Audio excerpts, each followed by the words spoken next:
مادرم دلتنگم. مادرم دلتنگم. امشب آنجا بودم، بی تو آن خانه ولی دلگیر است. گلهایت همه قهرند، تشنه‌اند، آب نه، همگی عشق تو را می خواهند. مادرم دلتنگم که بیایی و بگویی با که بودی، ز کجا می آیی، نمره‌ات چند شده و مرا بنشانی سر درس و مشقم. مادرم دلتنگم که بگویی سرد است، چه لباسی است به تن داری تو،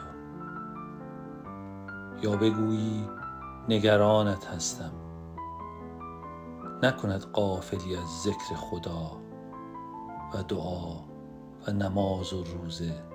هیچ می دانی چیست روز جزا؟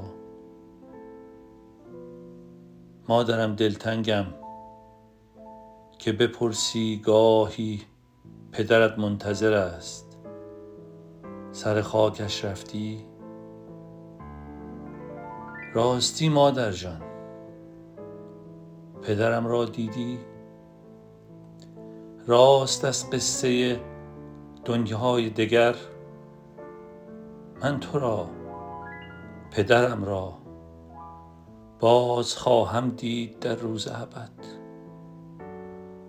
مادرم دلتنگم. من نمی خواهم این دنیا را